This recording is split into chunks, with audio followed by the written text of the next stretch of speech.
and welcome along to the Invincible podcast with my man Lee Judges in the building. Julian is also here, and we are looking forward to some, well, I'll tell you what, a big game this weekend. We're going to talk about that. But before we get into that, we got to touch on the game the other night. Luton Town 3, Arsenal 4. We were all at the game. What an amazing game. What an amazing comeback by Arsenal. I mean, we all thought it was probably going to be a lot easier than what it was, but it showed you what the Premier League is all about. Is that, you know, I mean, even teams down at the bottom, they can produce something, and if you're not on your A game, and if you make errors, etc. like that, they will punish you. We nearly got punished, Lee, but what a comeback. Yeah, it was a great comeback. I have to say, I watched the game back. I thought we played quite well. We didn't play that badly. We played. Actually, we didn't play that bad. That's the truth. Yeah, it's the truth of the matter. Probably like 4-1 would have been a good scoreline, but goalkeepers made a couple of errors and put us under the pump a little bit, like, you know. But I can't emphasise the importance of Jesus for the third goal, because to get straight back into it helped us as well. So Havertz's goal was very, very important. Of course, the Declan Rice goal, well, you know, it was crazy, isn't it? Crazy. You know what, as well? It's crazy. It's not just, it's a last minute winner. And when somebody scores a last minute winner and the away fans are right behind that goal where they scored that, I mean, the scenes, the limbs. It was absolutely incredible. Like you imagine it. I think it was about 20 rows. I think they're all is. Yeah. But we was in the middle, and before it was pushed right down to the front, like, you know, over chairs where people were going. There's a woman next to me, she was flying, and like you thought, when she got up, she was loving it, like, you know, it was unreal. It was when those games we just think, we should have won it. Have we done enough to win it? And then it happened, and what's gone on afterwards, Declan Rice, what's gone after, it's so important we got those two, so important that we got those points. Yeah. And Declan Rice, I have to say, didn't realise how good a header it was. And brilliant header. Because he's also been defended on that header. It's not like, you know, the defender goes to jump as well, but he just gets up above him, and then the direction to direct that right in the corner. I mean, that was like a centre forward. Yeah, it was an incredible header. And I have to say, and I'm watching the game. I watched the game back, you know, and I didn't think Odegaard played that well. But when you actually watched it on TV, he was always wanting the ball, always wanting to try and make things happen. And what a cross! What a delivery! What a delivery! Cross. Right on the money, right at the end. So you have to give credit where credit. Quality is like when you're in them sort of games when it's tight. You need that quality, and what you saw there was moments of quality. You know what I mean? And you bit more contrasting for you, Julian, because you were actually sat in the Luton Town end, because that was the only way you managed to. How much did you pay for that ticket, by the way? Too much. How much? well, actually, at the end of the game, how much? £230. I didn't actually. I got that off of it. £230. You paid 200. I can't believe you paid I didn't that. want to admit to that because I'm kind of pleading poverty at the moment to my girlfriend. So hopefully she's not watching this. £230. Yeah, but I mean, at the time I was quite upset that I paid that. But at the end of the game, for me, that was money well spent. Yeah, it was just an experience, even though it was completely different from your experience, because the guy that I got the ticket from, I had to make a commitment that I wouldn't show myself as an Arsenal fan. So for the first 3 goals, I kept quiet, but on the winner, I just, you know, I don't normally go back on commitments, but I was just incapable of not reacting. So what did you do? Well, I was kind of I'd moved seats anyway because I had a post in the way. And I couldn't. That goal was obscured, so people had been leaving. So I'd moved seats. There wasn't that many people around. £230, and there was a post in front of you. Like, this gets better and better. I'd have to pay 400 for it. In fact, it was 400 for a view. No, I got offered 500 in the exec box on the other side, and that included a meal. I was kind of debating that. I thought, no, 500. So yeah, it was really expensive. But the most frustrating thing about it was that I saw Curtis after the game. He goes, "Oh, why didn't you call me? I could have got you in the exec box for nothing." But then when Arsenal scored, I was elated. I couldn't contain myself. But what I've realised is that a moving target is harder to hit. So I was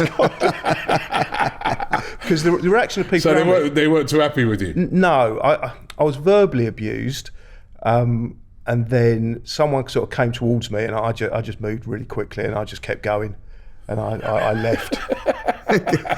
So they're coming towards you. Yeah. I don't. Someone moved towards me in an aggressive manner, and I didn't wait around. But I was still really happy. It wasn't. I was moving and I was celebrating. You can understand having a bit of hostility towards that, like, you know. Yeah, a bit of hostility. You know what I liked about it, right? Like, we had a little bit of a conflict about it outside the ground because Julian was didn't like the fact that about the ground, and all right, I can get you now. You got a post in front. They were posts in front of us, but we moved so that we didn't have to sit next to them. But I kind of like the fact that it's an old school ground, right? I know the capacity is not great because that means that's why you get so many Arsenal fans. There are Arsenal fans all around that ground who paid money to get in all over, right? But it's something about them little grounds like that. I mean, you know, when we walked into the stadium, when you got to walk through those, it's almost like you walk through a house. You sit between the house, you walk up them steps, you can see houses on each side. I've never seen nothing like that, right? And then, remember I even said to you, I go, where's the like, you know, if you want a drink or something? Yeah, that's actually inside the ground in a corner. That sort of reminds me like a non-league ground sort of thing. I've actually been to better non-league grounds than that. Huh? I've been to better non-league grounds than that. I mean, I'm not going to be too dismissive about Luton. Because, you were the other night. No, I was dismissive about the stadium. As regards the team, they deserve to be there. I don't think they deserve to be there in the 80s for footballing reasons, but this time they deserve to be there. They performed excellent. You know, they performed above themselves. They gave us a really hard game. Obviously, we won it with the last throws.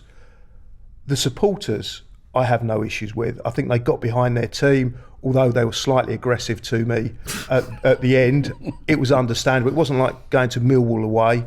It was a pleasant atmosphere until it's upset Millwall fans. Yeah, no, it was a pleasant atmosphere. I don't have any issues with the team, the management, or the fans. All right. The issue I've got is the stadium. Yes, it's a novelty because we don't have to go there every week. But for me, that stadium is not fit for purpose. And it wasn't just a case that there was a post in the way. When I walked in, I don't know what it was like from where you walked in, but even though the stadium has a vastly reduced capacity to what I'm used to, is there just wasn't enough room. If you get too many people in one area, there can be a crush. The seats... What crush? There could be a crush. It's not well designed. There's lots of bottlenecks in that stadium. Well, it's an old stadium, isn't it? Yeah, exactly. It's not fit for purpose. Did you feel like you're going to get crushed or anything? No, I didn't. Listen, I loved it. Yeah, so did I. I loved it. I thought it was really, really good. Like, you know,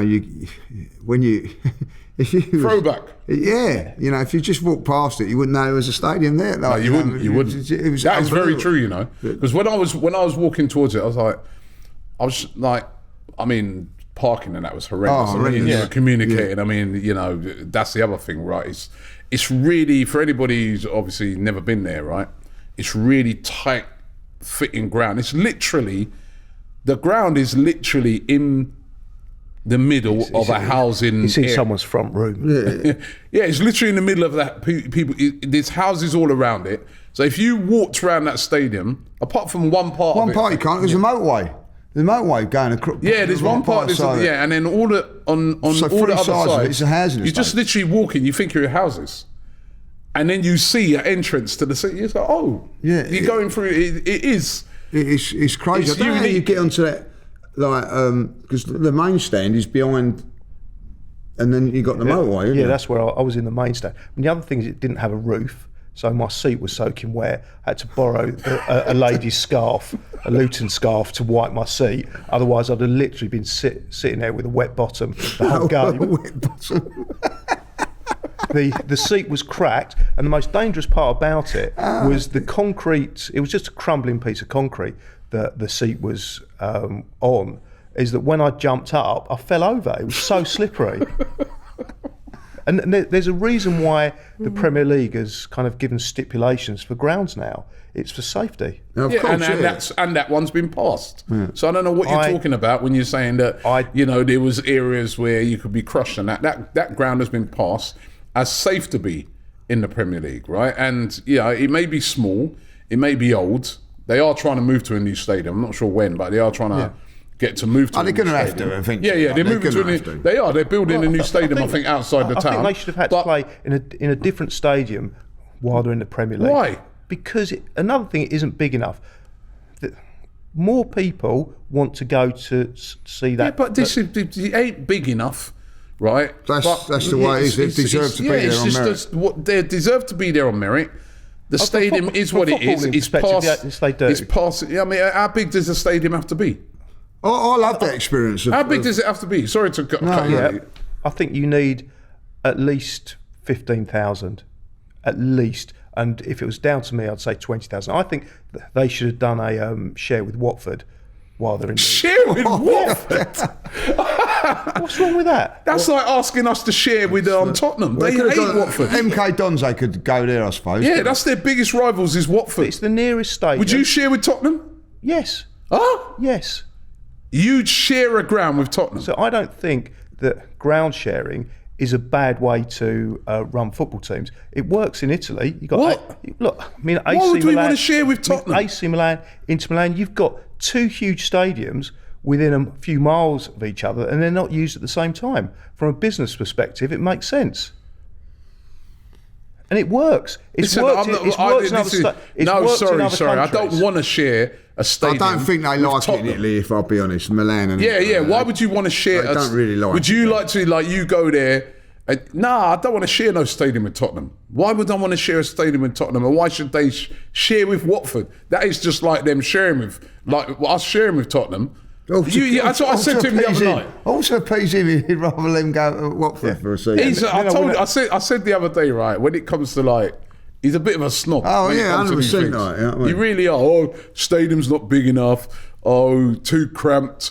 Oh, I slipped over. Oh, it's dangerous. Oh, there's a post in front of it. Why not just lap it up and just say, what a unique experience. It was a unique experience. I mean, we don't go there every week, but what a unique experience. I suggest for every fan in the Premier League, if you can get to that ground and go to watch a game there, it's brilliant. Yeah. It's a unique experience. Go and savour that before it's gone. It's a different experience as well, because when you go to the Emirates, you're quite a way away. Yeah. You're same at Spurs or whatever, but for me, you get close to the players. Yeah. You can hear what they're saying. At Bournemouth's the same. Yeah. You know what I mean? It's a different way of watching football, and I thoroughly enjoyed it. Up to him, there'd be no Bournemouth. No. There'd be no Luton. Who else has got a smallish ground in the Premier League? They'd be all gone. Yeah. Quite like Brentford's ground. Yeah, but that's under 20,000 as well. So under your stipulations, right, they'd be out of the league as well. Yeah, Brentford's not quite as close and up personal as those two grounds. No, yeah. Brentford's 17,000, so they'd be out of it as well. I think 17.5. There was a great quote actually by a Brentford executive, and he said that he described Brentford's ground as small but perfectly formed, which I could relate to. Well, I'm not too sure about Brentford's ground, if I'll be honest. I'm not a real lover of that ground. It's a bit of a weird one, isn't it? It's surrounded by all the tarmacs and all that. You know, I have to say that. I actually like Brentford's ground. I do think it's a small, compact, nice ground. Yeah, it's not like one of those. You want my personal opinion? It wouldn't be in my top 5 or 6, and I have to say that Luton. Maybe because we won with the last minute, that experience was great. But I've always enjoyed going to Bournemouth. So have I. I've always enjoyed. I absolutely love going to Bournemouth. But it's one of my favourite grounds. It's just a small. Yeah, but it was just the view was better, the facilities were better, and it just didn't seem. New, isn't it? Pardon? It's newer, isn't it? Bournemouth's ground. Yeah, it's another ground compared to that. I did enjoy it. From a business point of view. I had a really great time. I enjoyed the experience, but I just see issues. Did you get your burger in the end?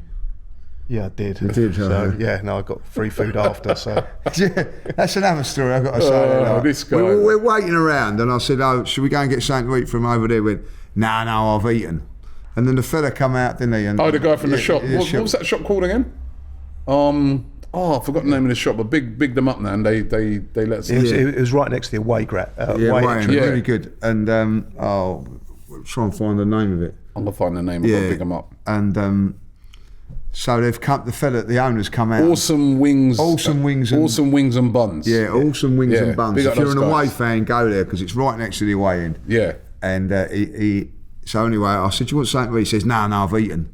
So the manager comes out and says, "I'd like to come in, a bit of free food and all that. Like, burger and chips, please." I said, I thought you'd have eaten. I thought it was rude to say no because he offered. And then we've all got ours, haven't we? Like, and he's like, little lost seat. Well, where's mine then? Well, you weren't that bothered. You weren't hungry anyway. Like, let it go, Julian. But you didn't, did you? And especially the way you diss Luton, the guy shouldn't have poisoned you or something. You know what I mean? Didn't diss Luton. I just had some reservations about their ground. You're really building up a body of work. You are, you know what I mean? Like Luton, I've said really you're gonna good get things banned about from Luton, Luton. right? We still got to go to Liverpool in a couple of weeks' time. That's the next one where you know they call you the Tory up there. That's what that's your new nickname up there. We're actually walking about 200 yards behind you, like, aren't we? Like, you're on your own at Liverpool. That's what I was suggesting earlier about going in your own car.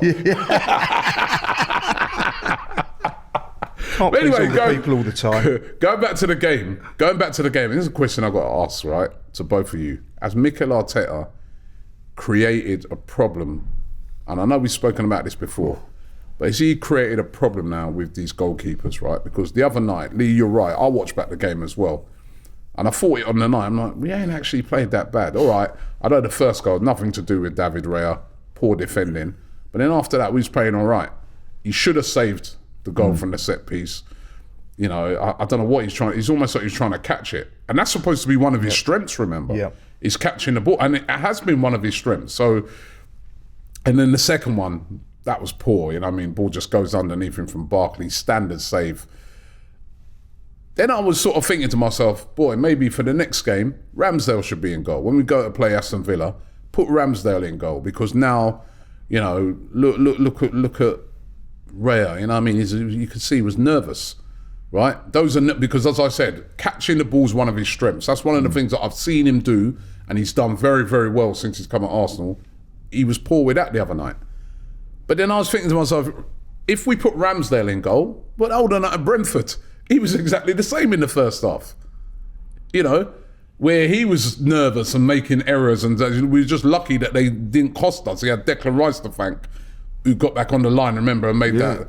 Now, as Mikel Arteta, as good as everything else he's done, most of everything else he's done, even like things like Havertz, where people have had doubt, he's starting to turn that around. We've seen Havertz putting in good performance, etc. But with this goalkeeping situation, I was like, if you put Ramsdale in goal, he's going to be just the same. The two goalkeepers now, it's almost like they feel so much under pressure to do well when they're in there that they're making fundamental errors. And has this been a situation that's been created by Mikel Arteta? Is it that you can't have two number ones? You've got to have a number one and a number two. I mean, I was even thinking about the other day, PSG, when they had Donnarumma and they had, Navas, right? They had those two keepers, two top quality keepers. I remember one time I was talking to Stuart, Parisian in London, a big PSG fan.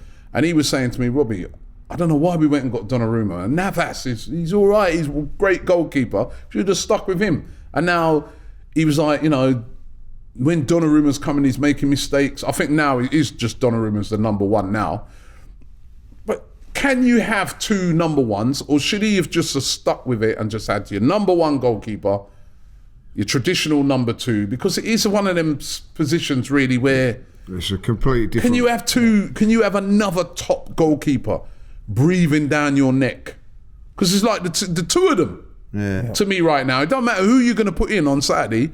the two of them are a bag of nerves. Yeah, well, I have to say, before Tuesday, I'd have disagreed with that completely. But Tuesday's changed my perspective on it. Because I think the mistakes that Ray has made up to this point have been more caused for by how Arteta's told him to play. That he's playing out from the back in a way that is always going to open you up to a risk-reward situation. And the risk is always that you're going to give the ball away in a dangerous area, the reward being that you can start an attack. And I've seen far more attacks started by Raya than chances conceded. But the mistakes that he made on Tuesday were fundamental goalkeeping errors. I mean, the first one, you talk about catching the ball. I don't think you're in a position to go and catch the ball. Punch that. You either go out and punch it, and however tall the guy is that headed the ball in, he's very tall. He is a tall but guy. You're a but if you're a goalkeeper and he's 6 foot, so he's not small, and he's got hands to go and punch the ball, you punch the ball. If you're not confident enough to go and punch the ball, you stick on your line. Fundamentally, as a goalkeeper, if you come out of your goal to get a cross, whether you punch it or catch it, there is absolutely no excuse. You have to be at that ball first. Otherwise, you stick on your line. The second goal error, their third goal, again, fundamental error is that you can't get down that quickly when the ball's that close to your body. So you go with your feet. And you should know that. I think you could even have got down quicker. I don't think you should have got. I think you should have saved it with your feet. And that, to me, is the first time. With his feet. Yeah, no, he should have just got. What he did was all right. He just got down too slow. I don't think. I think you should have saved it. No, listen. He did not his feet. He had enough time to get down and get behind that ball and save it. That was an easy save. I saw Edison make a similar error against Tottenham where he got down too slow as well. Right, he got down too slow. That was the error. But Lee, if Ramsdale's in goal on Saturday against Aston Villa, are you confident that he's not going to be a bag of nerves as well? No, because that's just a situation that's been created. It's been created by the manager. And when you say that Raya's a bag of nerves, I don't see how he's a bag of nerves when he knows he's got the manager's confidence. No, but if you've got another goalkeeper, so listen to it from this point of view, right? So you're Raya, you got the manager's confidence, yeah, but you ain't really got the fans. We were there at the start of the game when Ramsdale come out. The two of them come out to warm up. Yeah. All the fans are singing Ramsdale's name over and over and over again, not just once, over and over and over again. You can see he's waved and that. He's a bit embarrassed because he's almost like he's thinking he's in goal. But you know what I mean, right? So even though he's got the confidence of the manager, he hasn't yet got the... No, it's not that not any fans are hating on him. Listen, he's our goalkeeper. We accept him. We want him to do well. But we've all got an affinity to Ramsdale for what he did last season. So we've all still got a lot of doubt about him. So every time he steps into that goal now, even though he's got Arteta's backing, he knows that he doesn't fully have the backing of all the fans. A lot of them would rather see Ramsdale in goal. So maybe he's trying too hard, or every mistake he makes is magnified 100 times. Well, that's what happens when you go to the Arsenal, I'm afraid. You know, this is why I keep having arguments with people who say, he's a good goalkeeper and his stats work out for Brentford. You're playing at a different level when you're playing at Brentford to your Arsenal. It's a different kettle of fish. I look at Ramsdale when he was nervous in the game against Brentford in the first half, was brilliant in the second half, and people don't remember that. But ultimately, we could have been and lost that game if it weren't for Rice. What I look at, listen, first and foremost, if Mikel thinks that he's the better goalkeeper, and that's his prerogative to put him in goal, but then it's up to Raya to prove it. Now, for me, he's made, in 10 games, say he's played at Arsenal, he's made more errors, he's made enough errors that a top-class goalkeeper shouldn't make in 2 years. He's made him in 10 games. Yeah, but the majority of those errors have been kicking errors. Have they? What about Chelsea then? Was that a kicking error? What, you talking about the Mudryk goal? Yeah. Yeah, I think that, number one, it was a freak that he didn't mean it. And number two... Right. So, whether you think he's a freak or not, a goalkeeper of that level should have that, like, you know what I mean, right? Yeah. I then go back to the one at Newcastle. He should catch that. Yep. He should catch that, you know what I mean? Like, so that's not a kicking error. They're fundamental. So that's 4 now. that I can mention in 10 games. The other night. And when I look led at to goals. When I look at it, if you're, and I've got no problem. If you think that he's a better goalkeeper than Ramsdale, I've got no problem with that part of the game. That's Mikel's thing. But when you come in, you have got to be head and shoulders above it. Now, when he drops Leno for Ramsdale come in, and no one was arguing because but we're at such a low level. Well, I'm not saying if it's a low level or whatever. No, you can't keep making excuses and all that. Leno wasn't a low level. Leno's a German international. He'd let 5 goals in. No, but Leno was no. Arsenal fans were happy with Leno. I don't think Arsenal fans were happy.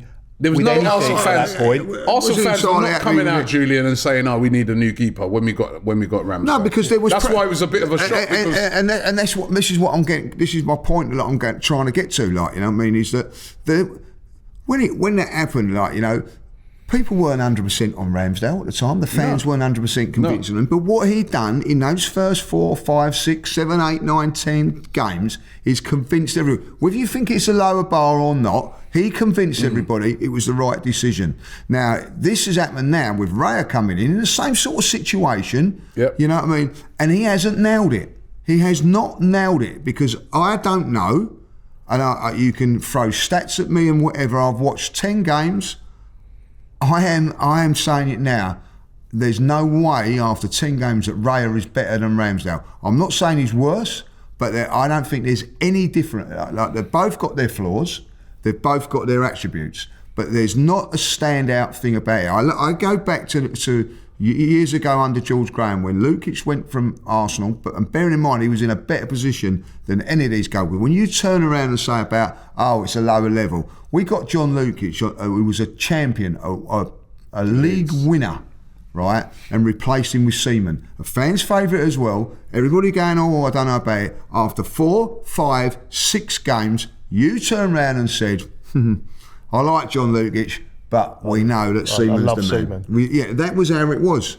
We are not doing, after 5, 6 games of Leno, when Ramsdale come and go, unfortunately, Leno. And I'll tell you what, as much as it was, you remember Leno had to play a game against Aston Villa. And he come in, everybody, he done a fantastic job. The fans were behind him and everybody like that. But ultimately, the next game, Ramsdale come back in because we knew that Ramsdale was a better goalkeeper. And even when Emi Martinez came in, when another poor decision. That was a porous decision. Porous decision. And he did very well as well. I mean, for me, he was the best of the lot in the modern times goalkeeping. Yeah, I would say that. I can't understand how. I think Ramsdale was better. Last season, Ramsdale was so good. Yeah. Why did we need to change it? I can't understand that, Robbie. But at the end of the day, yes, he made mistakes at the end of last season, but so did every player. You know what I mean? Saka missed a penalty at West Ham. These things happen, you know what I mean? But over the course of the season, he was superb. He was in the PFA team of the season. Tottenham Hotspur. I remember Tottenham Hotspur. We was there, weren't we? The whole fans singing his name at the end of it. As well as we played that day, he made 2 crucial saves in that game. At Anfield, it was sensational the saves that he made. I don't. Weren't needed to. It wasn't needed. It wasn't needed. And I just feel that now, I'm not even saying that Rare's a bad guy. I just get this vibe that it's created now a problem that didn't need to have been created. Where both goalkeepers, you got 2 number ones because they're both top goalkeepers. You got 2 number ones, and I'm like, maybe this is why now I'm seeing why teams don't go for 2 number ones. They have their number 1 and their number 2 because it's. What other teams do you know that has 2 number 1 goalkeepers in the Premier League? The massive problem. It's an issue. The massive problem that Mikel has got now, right?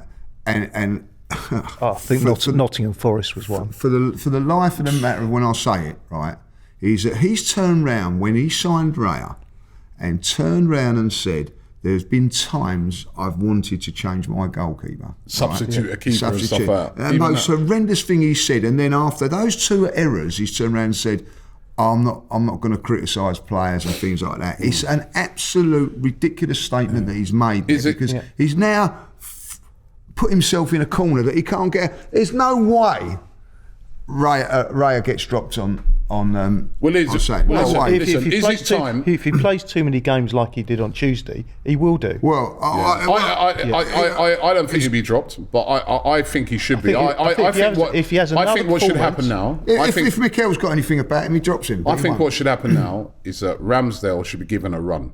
Yeah. Right? Ramsdale should be like, right, Aaron, you're in for the rest of December, and let's see how you get on.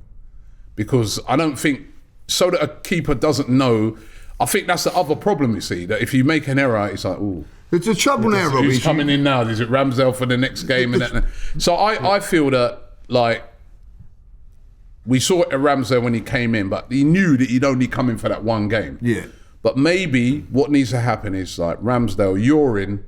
You were great against Liverpool last year. We've got Liverpool coming up. You were great against Villa last year. We've got Villa coming up.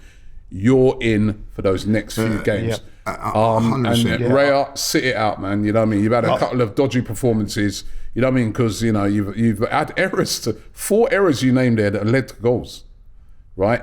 In games that we were doing all right in.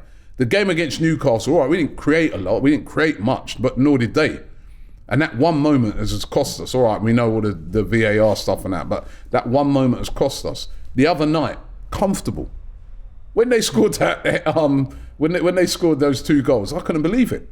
Right, we're comfortable. Well, they scored 3. 2-1 up, 2-1 up. We go into half time with 2-1 up. That could have cost us. Normally, that costs you, right?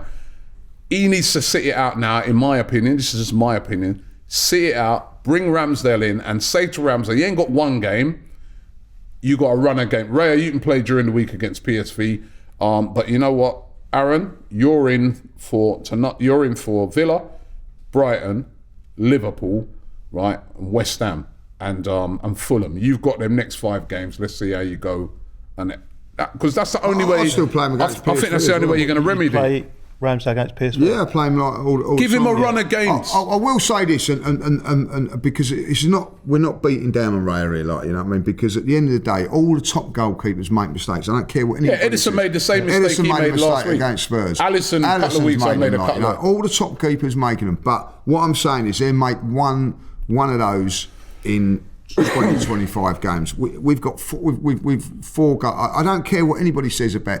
I'm blaming him for the game against Chelsea. Like, you know, it's poor goalkeeping. Like, yeah, that was another one, the Chelsea game. You know what I mean? Like the Newcastle one. These 2 now, so that's 4 goals. When you come in, you've got, you know, no one's saying that he's a bad goalkeeper. He's got to come in and be, exceptional, and he's not been. Yeah. But and the thing is though, if you bring Ramsdale, it's just a little one-off game. You probably see the same performance from him as well. So whoever gets the shirt needs a run of games. That's all I'm saying. And well, I think he has had a run of games. Raya. So he's had. What are you saying now after those run of games? And he's run of games. What are you saying? What would you give him? What would you give him out of 10 for that run of games he's had? I'd give him a 6.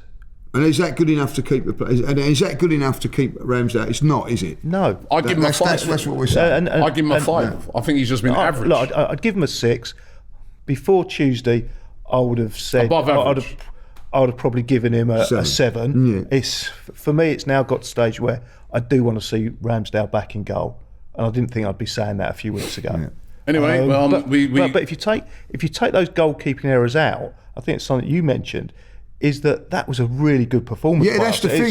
But you can't have that ruined by goalkeeping errors. At the end of it, it wasn't ruined because we won the game, and you've got to look at. Yeah, but that's not down to him. But you've got to look at the positives. All right, it's not down to him, but it's down to Mikel Arteta. So ultimately, he's put the team together, and the decisions he made during that game. And one of the best decisions was the substitutions. I think it all changed. When he brought Zinchenko on, he brought Zinchenko on, and he brought Trossard on, and the game really shifted from that perspective. Yeah. And the other part of it is that I know, you know, we can't say Luton were lucky, but when you look at the actual stats and the performance of Luton, they played really well. But I think when I looked at my phone just after they scored their 3rd, and they'd scored 3 goals and had an XG of 0.46. You know, so things did absolutely go their way. Yeah. And why was that? because of the goalkeeping errors. Yeah. And that skewed the performance, and that skewed our memories of that performance, thinking it was a bad performance, and only going to Luton and winning by a goal in the last seconds. If Mikel is truthful about he's got 2 number 1 goalkeepers, right? Ramsdale's in goal on Saturday. It was a very, very important victory because, as we've seen, like we've been having loads of midweek games this week. Liverpool won. I watched part of their game. It wasn't easy for them against Sheffield United. They got their second goal like in the 90 plus injury time. So they got pushed all the way, but Liverpool got their job done. They won. Manchester City dropping points. They're now 6 points behind Arsenal and Aston Villa. We got their massive win for them. And that was a game I watched the whole game of. Now, this weekend now, we go to Aston Villa. They've just beaten Manchester City. They're going to be feeling really, really good against them, good about themselves. They haven't lost a home game for 14 games. They're on a 14... Was it the last time you beat them? Yeah. Last team to beat them was us. Yeah. Yeah, but that was only the last minute. And that was a last minute winner, Jorginho, wasn't it? We ended up scoring 2 in injury time. Yeah, so 4-2, wasn't it? Yeah. It's going to be a very, very tough game. As a matter of fact, even before the City game, because I was saying that, you've always had your traditional really tough away games, right? Obviously Chelsea, even though as poor as they've been this season, that's always a difficult place to go for Arsenal. Manchester United, always difficult to go to. City, and also Liverpool. Those 4 you always look at and say, and then Tottenham, of course, right? So those 5 you always look at and say, very tough assignments. You've got 2 new ones this season. I wouldn't say exactly new, but Newcastle, as we know, and we didn't win, but that's a tough assignment. And Villa is another really tough assignment. As they showed last night, they are a very, very good side with very, very good players and a good manager who, I know he didn't work out at our place, but he's been the perfect fit for Aston Villa. And this is going to be a very, very tough game for Arsenal. As I said, their tails will be up, 5:30 kickoff. Yeah, next 2, But listen, like you said, important win for us the other night. It means that we go there ahead of them, but they know that they can narrow the gap on us. But if we were to win this game, massive, it would be huge. It would. I think if Arsenal could actually go to Villa just after City have lost there and go there and win, that's massive. A big statement win. Yeah, difficult, but a big statement win. I watched the whole game, and I was shocked by how good Villa are. I didn't have any comprehension about how good that team is. I was nearly at a stage at the end where I wanted City to equalise, because I was looking at those 2 teams and I was thinking on that performance that Villa are going to be more of a title challenger for us than City. I wouldn't say that. On that performance, I was shocked about how good they are. I think they had 22 shots to 2. Man City had 2 shots. 2 shots to 22. Right. City had there's problems at City. 2 shots on target. There's problems at Villa, 7 shots on target. I mean, City were missing a couple of players. No Rodri, no Grealish. Not won a game without Rodri. Yeah, but even so, Villa were missing 2 of their better players, Tyrone Mings and Buendia. Have been out for the season, and they're still putting those performances. And the difference is, City have got a few players out, but we know the depth of squad that City have had. Well, City, I think City have... and they dominated them. Have been, and people are always going about... Last season, things weren't going well. They bring on Mahrez. They're bringing on Lewis now. They've not got that... Gundogan. They've not got those players that were... Doku was out as well for them. I think there's a few problems. They struggled against a Tottenham side that had no defenders. You know what I mean? There's a few, but they get it back, and we know that. That's why it's so important that we get a few points in front. But Villa beat Tottenham. A couple of weeks ago. But they could have been. They were slightly lucky on that one. Slightly lucky, but they beat them. Right? Have beaten City. Right? You know what I mean? This is going to be a tough, that they could be game. One of our closest title challengers. You think of Villa, they're not a traditional team that we would really compete head on with. But now, my view of Aston Villa after last night has totally changed. Personally, I don't think they'll challenge for the title. I think they're definitely top 4 contenders. I think it's a long season, as we found out last year. I think they're bang on form at the moment. But like you said, I have seen some perform. I mean, they did draw last week. They lost to Nottingham Forest. They drew at Bournemouth. That was a last minute draw. So actually, when you compare, got spanked by Newcastle. That started the season. They're a good side. At home, I think what it is with them is that at home they are very, very strong. And Arsenal are going to have to bring our absolute A game. We did beat them there last year. Funny enough, I was looking at the last 2 games. Yeah. But one of the reasons it's a good ground and is because it's one of those old school grounds again. Like it's a great atmosphere there. They create a very, very good atmosphere there, Aston Villa. But it's big enough to. It's big enough for the demand. It hasn't got posts in the way. And the other thing is you can watch the game from the side, which I prefer rather than behind the goal. And the other thing with Aston Villa is, and which people disrespect them for a little bit, I think, I've always felt that Aston Villa is a massive club. They're a big football club. Won a European so they should be So they should be up there challenging for top 4. You know, they've got more rights than certain other teams. Bigger club traditionally than Man City. Yeah, by far. Yeah, but Man City were never a big club. You know, let me just. But despite all what we're saying, he's going to get all the City fans angry now. But despite what we've been saying about Aston Villa and how great they've been at home, which they have been, here's a couple of stats for you.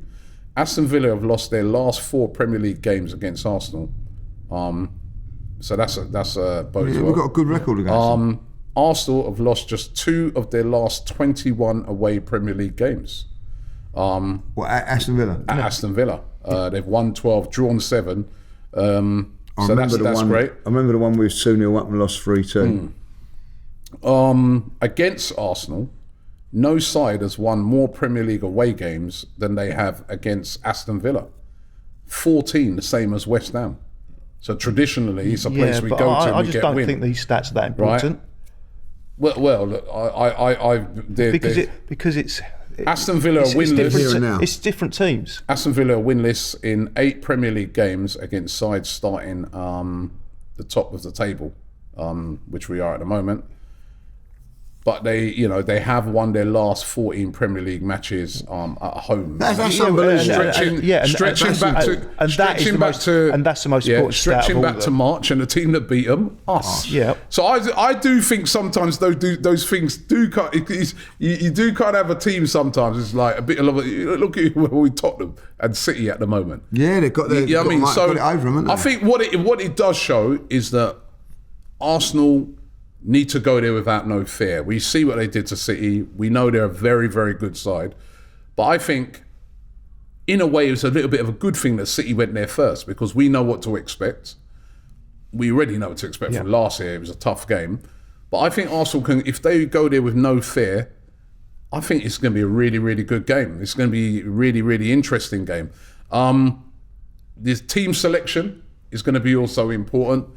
You know, he's struggling in defence now. He hasn't got because we know that Tomiyasu. The news come out that he's going to be out till February. Is what they're saying. Yeah. That's what they're saying. He could be out until February. Well, he's going to the Asian Cup anyway, isn't he? Well, he won't if he's out till February, would he? But he would have done if he'd been. What, on a calf strain? Calf injury? Must be a tear or something like that. I don't think he would have known that. I don't think it's a tear, they're saying, but he's going to be out for. He looks like he's going to miss the Christmas period, right? So that's a big blow. Because I think away from home, Tomiyasu has been a big player for us. He would have definitely played. And I don't like Kivior in there at left back. I don't think he'd be, when he's playing centre back, he's done all right. But a left back, he doesn't get forward. He doesn't get forward at all. I think so. I could see maybe a Zinchenko coming back in for this. We all know Zinchenko great going forward, but defensively, and one part of the strengths of Villa is their wide players in Leon Bailey or they can play Diaby. They've got a lot of pace out wide. You know, their midfield's very good. John McGinn, Douglas Luiz. So they're very, very strong in there, and they've got a good defence as well. You can score against them, but this is a tough game, guys. Tough game, and I've got to say it now. You know, I don't think that Zinchenko has been that bad and all that. The reason that Tomiyasu has been getting in, or whether it be left back or right back, is because he's been playing really, really well. He's forcing the issue, but and he's strong defensively. Yeah, he's very so strong. When you go away from home, but he's a very, very important player because Zinchenko's not that bad defensively. No, but you notice even the other night he's improved as well this season. Zinchenko going forward, but you notice even the other night away from home, he didn't start him, did he? No. He went with Kivior. Yeah, but he made a mistake there. In the end, when we needed a goal, he took him off because now we want to go forward. But what I'm saying is, away from home, defensively, I think if everybody's fit at the moment, right, he'd be playing Ben White on the right and Tomiyasu on the left. I was thinking if everyone's fit, he'd be playing Timber in there.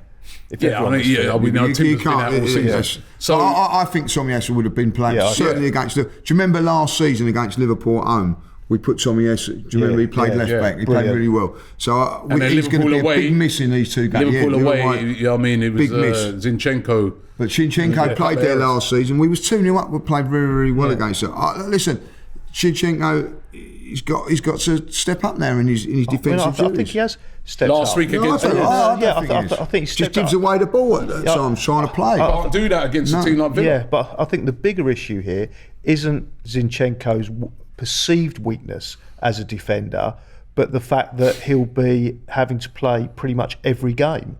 I mean, we just don't have the cover anymore. No, but the only option to come in... perceived, it's not perceived weakness. I watched him play last week against Wolves, right?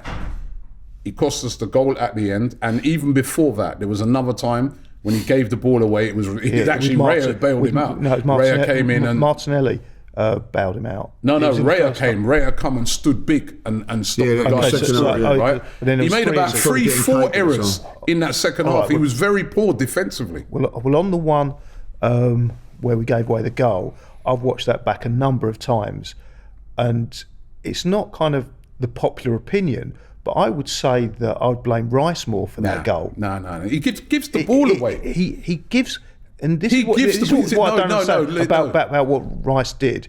He passed the ball about a yard to Zinchenko. What is the point of passing the ball a yard in your own penalty area? Professional football player. He wasn't ready for the ball. No, hold on. He wasn't ready for the ball. He should be ready. Ball's passed to him. And then he got it. It wasn't a heavy touch or nothing. He got it. Just gave it away. Then they went and scored. That's not poor defending. I'm not saying that's just giving the ball away. I'm not saying that's what I'm saying.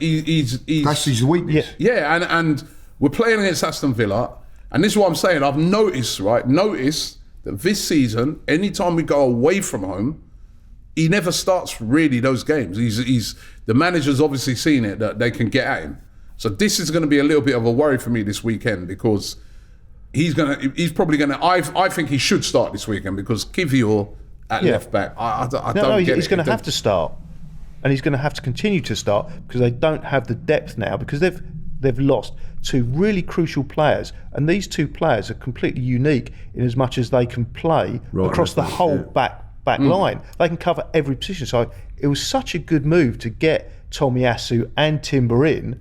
Because of the fact that you've kind of got cover for every position and they're quality cover. And I've never seen that before. In all the years I've been watching football, I've never seen guys that can come in and play as comfortably across the whole back line. And unfortunately, both of them are injured, which has put us in a position where we have now got the four players that are our top four, and we've got Kivior, who is a step down. Zinchenko's a left back, so he's a left back, and start the left back. But he's got to cut out the errors.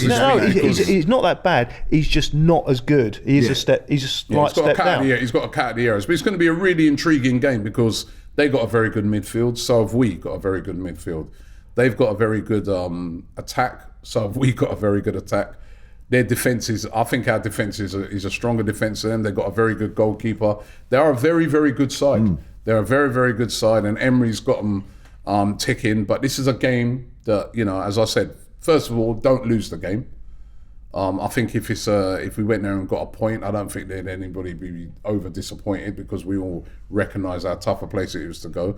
But I do think if Arsenal can actually go there and win, that's a big statement after just what happened to Man City. We've got the extra day's rest. We've had the extra day's rest. That would have took a lot out of them, that game yesterday. Yeah. So the intensity they played it at as well. So and you've then got to go right. You've got to go and do that 3 days later to an even better team at the moment, because Arsenal are a better team than Man City at the moment. Let's be honest about that, because City, we beat Man City as well. Yeah, And City are also not the quite league indicates that we are. It proves it. Yeah, and so City are not quite at it at the moment. So this is a real. I think if Arsenal go and win this game, it's massive. It's massive on the back of Tuesday. Confidence must be sky high. I bet. I don't know if they had the day off yesterday, the guys. I imagine they did, but they'll all be buzzing to get in today because of what's gone on and all that. Like, and proving themselves against a Villa. Like, you know, I think then we've got a nice little. I don't think the Christmas period, by the way, we've got tough games, but I don't think it's where. We're playing lots and lots of games. I think we've got 3 games. If you look at it now, we play on Saturday. We can realistically, I don't want to see any of those back 4 playing on, you know, playing. It's going to be like a friendly, isn't it? Yeah, it's a friendly game. It's PSV on that. PSV. It's a dead rubber for both teams, by the way. And that's why it was so important. That's why PSV qualified as well. They've qualified as well, right? So it's a dead rubber for everyone. It was so important that we got that. We won top in the group as well. And then we got Brighton, and then we got a week off again before we go to Liverpool, and then we ain't playing Boxing Day. We've got a couple of days off before we play West Ham, and then we play Fulham. So towards the back end of it, it gets a little bit tight. But you couldn't ask for it's a tough Christmas period, but it ain't as workload wise that bad, you know what I mean? So it could be a lot worse. So if we manage the players right, I think that we'll be all right. Yep, I definitely agree with that. And you know, this is a crucial game. It's huge. You know, and Arsenal, 1 defeat so far this season. You know, it was away at Newcastle, and where it was a really tough game. This is going to be on a similar vein, but I think. And you said it earlier, Lee, that win the other night, even though it's Luton, even though a last-minute winner lifts Arsenal's confidence as well. Those players will be feeling so good about themselves, and they're ready for that challenge, I feel. And I do think this is going to be a great game. And I do, you know, it's so hard to call, but we've got a good record there. So we can go there in good spirits, but it's going to be tough. It's an even game. I wouldn't be surprised if Arsenal win it. I wouldn't be surprised if they draw it. I wouldn't be surprised if they lose it. It's too close to call, too close to call. Yeah, it really is. I just think that I'm going to back us because of what happened on Tuesday, and also what Julian said. You know, they played fantastically well yesterday. Can they go and do that again 2 or 3 days later? I hopefully they can't. I don't think they can play that well. I've not seen a team dominate City like that ever. I've just not seen it. Ever? Not even Liverpool and teams like that? Well, so when I say ever, I'm talking about since they were formed in, when was it, 2008? Well, looking at the table, Arsenal's still top after 15 games, so Arsenal on 36 points. Liverpool 2 points back on 34. Villa now into third, 32 points, 4 points behind Arsenal, so if they could beat us, they'd only be a point behind us. Man City 6 points off the top now. Would you believe it? Manchester City are 3 points above United. That's crazy, isn't it? 3 points above United, because City have actually drawn a lot of games. They've drawn 3 games. They've lost 3 games, drawn 3 games. United... I mean, they didn't do that all the last season. Yeah, no. United have lost 6 games, but haven't drawn 1 game this season. They've either won or lost. And you know, sometimes if you just keep winning, it's 3 points, 3 points, 3 points. So 3 points behind. As a matter of fact, I think Tottenham can't overtake them if they win their game there against West Ham, but they'd be on the same amount of points. So it's all really, really tight at the top, but I really do feel that Saturday, if Arsenal could go there and pull that off, that makes a big statement. Well, it is, because I look at it now, all those other teams are expecting Arsenal to drop points. Yeah. And you also tick off one of those difficult places to go to, because that's what you kind of have to do this season as well, isn't it? Go to these difficult places to go to, tick them off and say, right, we didn't lose there. And we haven't, apart from Newcastle, we haven't really played any what would be considered to be the toughest away games still yet. Come, haven't we? Yeah, still got to go to Liverpool as Still well. got to go to Old Trafford. Over the next couple of weeks, we got two of the very hardest, probably apart from Man City, two hardest places to go to. They're the two hardest places. Yeah. On current form. So that's coming up over the next couple of weeks. So it's gonna be a really interesting Christmas. Before we go there, predictions for the game. Julian. Well, since it's too hard to call, I'll call it as a draw. I'll call it as a 1-1 draw. I'm going to say Arsenal nick it 2-1.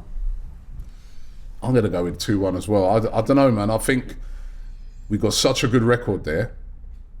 It's different teams. It's the same team as last year they got. How's it different? Well, Villa are playing very differently. No, they're on form. But basically, the team that's going to be playing, apart from probably Diaby, who they brought in the summer, right, is more or less the same team that we played last year. Same Ollie Watkins, same McGinn, same Douglas Luiz. It's the same team. I was just talking about more. Maybe you haven't been watching them before the other night. No, I haven't. I haven't seen. You can watch other teams. Yeah, well, they've been doing this for a little while. They're a good side. I've just keep saying it. I was blown away by how good they were yesterday. Yeah, they were really pumped for it. They're a good side, but so are we. And I think we're a bit of a different side with, Declan Rice in there. We're a bit more steelier. I feel a bit more steelier than Man City, sort of, And Jesus, we've got a lot of players that are on form ourselves. Jesus is on form. I think Saka, Martinelli got a goal the other night. It's reasons for us to be... We actually he didn't play in that game last season, Jesus, not really. Yeah, my only worry for the game is the goalkeeping situation. If I'm being honest, that's what makes me nervous. That's the only thing. I'm not convinced. I think I'd bring back in Ramsdale, as I said, and I'd say Ramsdale. Well, he should come back. Next 5 games. Then you got the Christmas period, but who knows? But I'm going to go for 2-1 to Arsenal as well. But it's going to be very, very tough. Villa are a very, very good side. Even if they hadn't beaten Man City, watched enough of their games, they're a proper good side. From the goalkeeper to the striker, they got top players. So it's going to be a really, really tough game. But anyway, we've reached the end of the show today. Hope we've all enjoyed it. Don't forget to subscribe here to AFTV, and don't forget to check out all of our content that we've got around that game. We're previewing that game against Aston Villa. We've got a great box to box. We're also going to be doing what we'd like to see as our predicted 11. Right, so make sure you check that out. And of course, on the day, we're going to be up there at Villa Park. We'll be speaking to fans outside the ground. We'll also be here in the studio doing a watch along, and after the show, your chance to call in and let us know what you thought about the performance.